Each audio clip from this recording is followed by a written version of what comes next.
일단 후원자분들이 우리 지역사회 단체보다 인지도 높은 유명 복지단체를 먼저 찾는 이유부터 알아봐야겠네요. 전 현직 대표들이 경기도 수사망에 걸려들었습니다. 방송 출연과 개인 모금 활동으로 12억여 원을 받은 사실이 드러났습니다. 나머지 10억여 원은 사실상 치료비와 무관하게 쓰인 것으로 드러났습니다.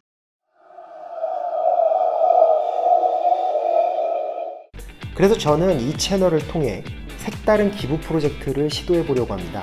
우리 동네 복지단체와 지역사회 후원자 간 신뢰의 룰을 만드는 그런 실험을요. 이름하여 기부금 인증 프로젝트.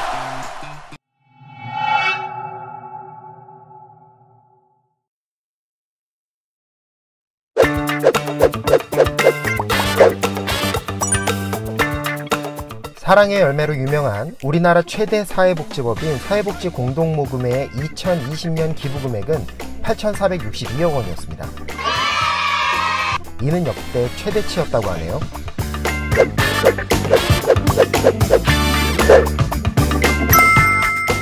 코로나 기간 가장 많이 언론의 관심을 받을 수 있었던 전국재해구호협회는 2020년 1월 31일부터 4월 29일까지 944억 원의 기부금을 유치할 수 있었습니다.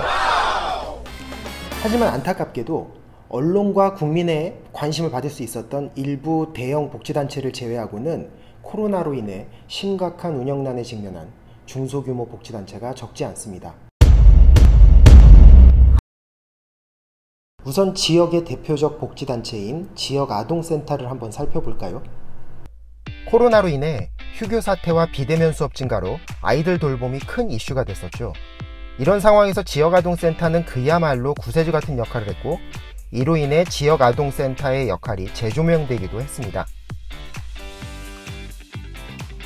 교육, 보호, 급식, 정서 지원까지 지난 수십 년간 학교의 빈자리를 채우며 지역 아동들을 케어해 왔는데, 코로나 기간 동안 휴교한 학교들의 빈자리까지 떠맡아 아이들 돌봄 시간이 2배가 되었음에도 불구하고 정부 예산은 그대로였고 기부금은 오히려 급감하여 일부 지역에서는 폐업아동센터가 늘어나고 있고, 전국적으로는 아동센터들의 휴원이 지속되고 있는 상황입니다.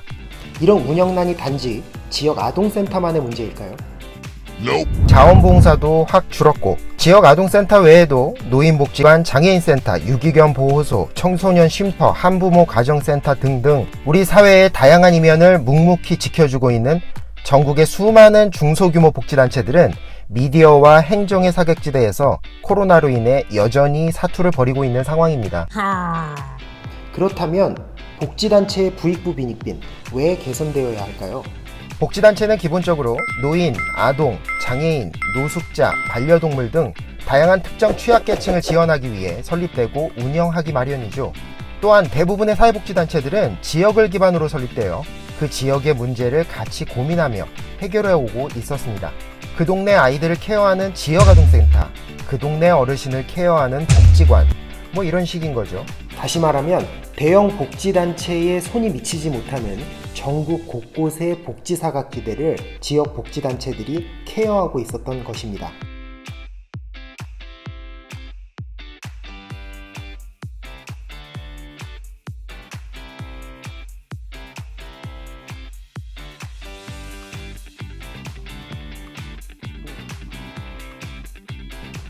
그래서 복지단체들의 다양성이 중요하고 기부금이 골고루 분배되어야 하는 것입니다. 사실 솔루션은 간단합니다. 지역민들이 지역 복지단체를 후원하는 지역사회 기부가 활성화되면 되는 것이죠. 우리 동네는 우리가 지킨다. 이게 얼마나 합리적이고 멋진 일인가요? 일단 후원자분들이 우리 지역사회 단체보다 인지도 높은 유명 복지단체를 먼저 찾는 이유부터 알아봐야겠네요.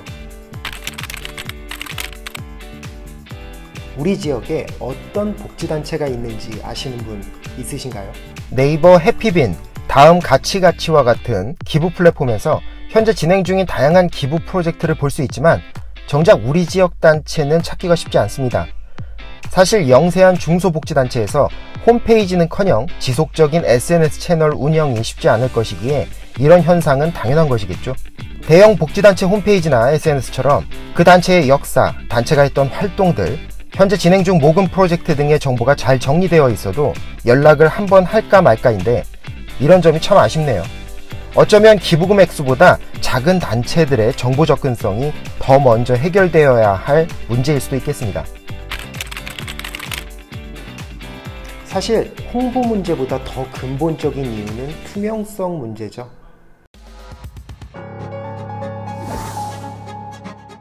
예, 총 모은 돈이 이제 128억이라고 예. 하는데 복지단체의 간도는 2억이라고 합니다. 복지 보조금을 제멋대로 사용한 사회복지법인과 시설 전 현직 대표들이 경기도 수사망에 걸려들었습니다. 여중생 살인과 시신 유기 등의 혐의로 구속된 이영학이 방송 출연과 개인 모금 활동으로 12억여 원을 받은 사실이 드러났습니다. 잠잠할만 하면 터지는 아주 극소수의 몰지각한 복지단체, 그리고 사회를 떠들썩하게 했던 일부 개인들의 비리 행각들은 수많은 선의의 기부자들이 등을 돌리게 된 결정적 계기가 되었죠.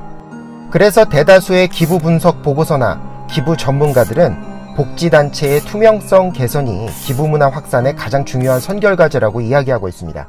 개인 기부자가 점점 줄어들고 있는 현 상황에서 그나마 신념을 가지고 기부하시는 선의의 후원자분들 입장에서는 당연히 감사 의무가 없는 중소규모 복지단체보다는 신뢰도가 높고 감사가 법률로 의무화되어 있는 대형 복지단체를 찾을 수밖에 없는 것입니다.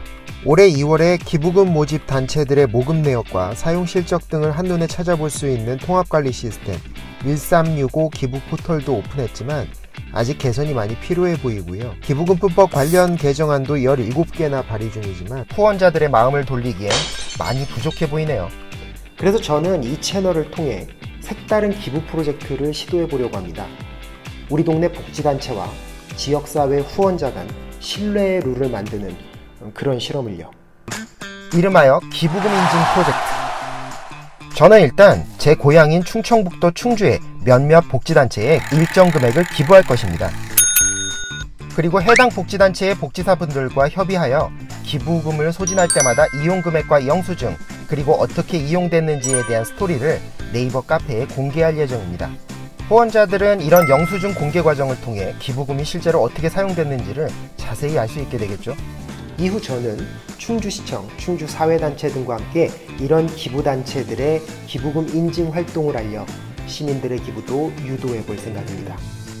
기부금 인증이라는 복지단체의 적극적인 노력이 기부금을 유도하는 홍보 콘텐츠가 되고, 이를 통해 많은 복지단체들이 참여하게 되어 더 많은 후원자와 직접적으로 소통하는 계기를 온라인에서 만들어 보려고 합니다. 이쯤에서 의문이 드시죠? SNS도 하기 힘든 소규모 복지단체가 매번 영수증을 기록해서 보여주는 그런 온라인 활동이 가능한 건지, 영수증을 보여준다고 정말 신뢰가 싹트나, 영수증을 인증한다고 기부금이 정말 늘어날까요? 다 같이 힘든 이 코로나 시대에 기부라니요? 뭐 해봐야 알겠죠?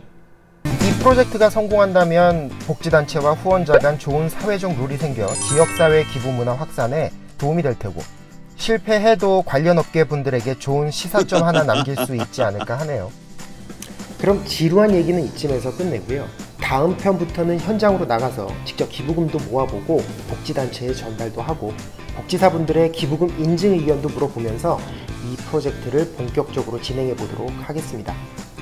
이 프로젝트의 성공과 실패는 여러분의 관심에 따라 달라지겠죠.